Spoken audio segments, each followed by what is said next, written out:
मेवाड़ का एक ऐसा योद्धा जिसने अपना पूरा जीवन काल जब से वो राजा बना तब से युद्ध क्षेत्र में ही जीवन बिताया।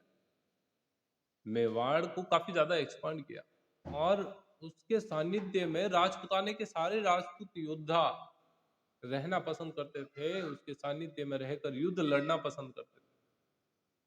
और एक समय ऐसी सिचुएशन भी आई कि ऐसा लगा कि कहीं ना कहीं पूरे भारतवर्ष में इस योद्धा का शासन होगा, एक छत्र हिंदू राष्ट्र बनेगा। लेकिन इस योद्धा के राजा बनने में कितना संघर्ष था वो भी हम जानेंगे। मैं बात कर रहा हूं साथियों राणा सांग, संग्राम सिंह के नाम से जिसे जाना जाता है। युद्ध क्षेत्र में एक आंख चली गई, एक हाथ चला गया, एक पैर चला गया और अपने पूरे शरीर पर 80 घाव हो गए, लेकिन युद्ध क्षेत्र छोड़ने को तैयार नहीं हुई।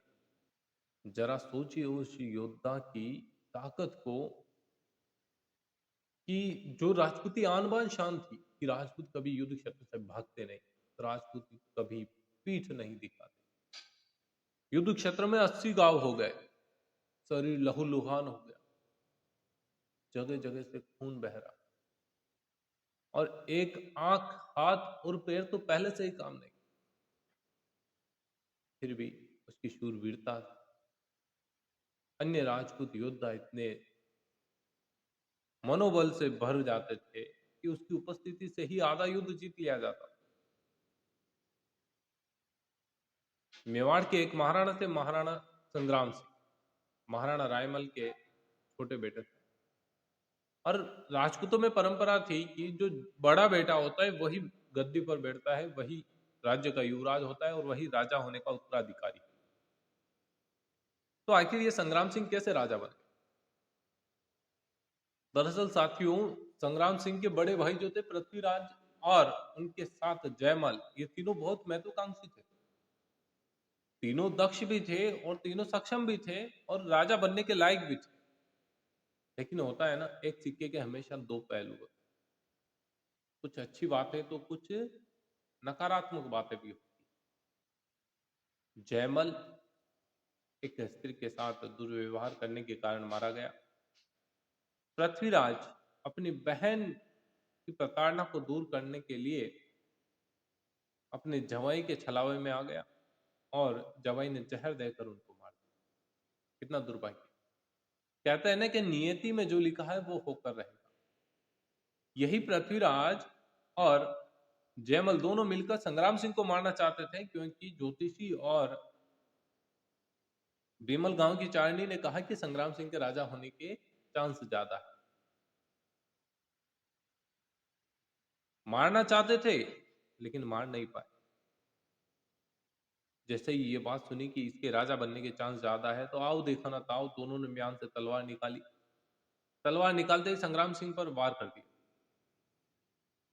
संग्राम सिंह ने बचने की कोशिश करी और उस दरमियान तलवार की नोक उनकी आंख पर लग गई। आंख पर लगने के कारण पूरा चेहरा लहूलुहान हो गया, आंख से दिखना बंद और पूरा खून से लथपथ घोड़े पर सवार हुए और दौड़ते हुए निकल गए वहां से। क्योंकि पहले जान बचाना जरूरी, राज्य मिला न मिले चलेगा, पहले जान जरूरी। तो जब संग्राम सिंह भीमल गांव से घोड़े पर सवार होकर वहां से भागे, तो जब संग्राम सिंह भीमल गांव से घोड़े पर सवार होकर वहां से भागे,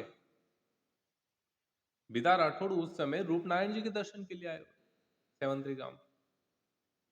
और उन्होंने देखा कि यार ये इतना लहूलुहान कौन आ रहा है। उन्होंने घोड़े को रोका, उसकी मरहम पट्टी करी और मरहम पट्टी करने के बाद उनको वहां से आगे भेज दिया। घटनाक्रम उनको पता चला। लेकिन बीदा राठौड़ ने जयमल से युद्ध किया और जयमल से युद्ध करते हुए वीर गति को प्राप्त किया। ये जो बीदा राठौड़ जो जयमल से लड़ते हुए शहीद हो गए, इनकी छतरी आज भी जो है रूपनारायण जी मंदिर में है, सेवंतरी में। संग्राम सिंह घायल अवस्था में वहां से भागते हैं, घोड़े पर सवार होते हुए आगे चलते, जितनी कैपेसिटी है तब तक चलते गए और चलते चलते वो एक श्रीनगर में पहुंचे। और श्रीनगर में करमचंद पंवार, इस व्यक्ति का नाम बहुत ही आदर के साथ लिया जाएगा संग्राम सिंह के समय में।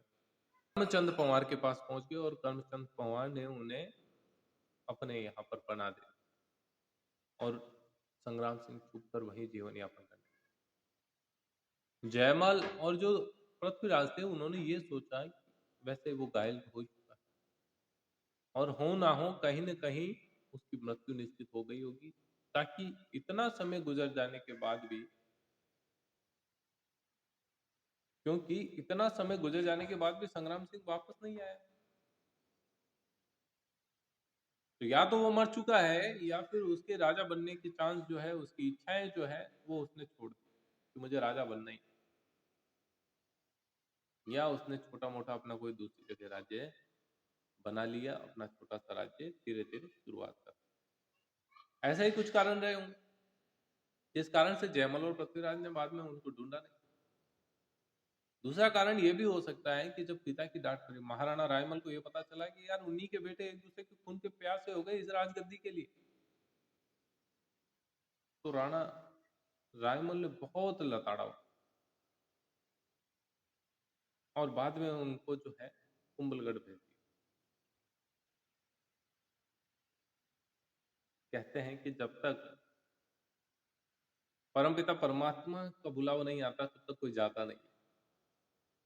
जो दोनों मिलकर मारना चाहते थे संग्राम सिंह को, और उन दोनों, जयमल को स्त्री के साथ दुर्व्यवहार करने के कारण मार दिया गया और पृथ्वीराज चौहान को अपनी ही बहन की रक्षा के लिए जवाई ने जहर देकर मार दिया। कितनी बड़ी विडंबना थी। मेवाड़ की राजगद्दी खाली हो गई और बाद में जब महाराणा रायमल को यह पता चला कि मेरा बेटा संग्राम सिंह जिंदा है, जो वास्तव में केपेबल है मेवाड़ को संभालने के लिए, तो उनको बुलाया गया और राजगद्दी पर आसीन करवाया गया। फिर इसी प्रकार के वीडियो देखने के लिए आप हमारे चैनल को सब्सक्राइब कर सकते हैं, मेवाड़ी शान के साथ जुड़ सकते हैं। मेवाड़ी शान बताएगा आपको राजपूताने की ऐतिहासिक घटनाओं का विश्लेषण, हमारे भारतवर्ष की ऐसी घटनाएं, ऐसे फैक्ट जो हम नहीं जानते हैं, यहाँ पर आप उन्हें जरूर जानेंगे। जय एकलिंग जी।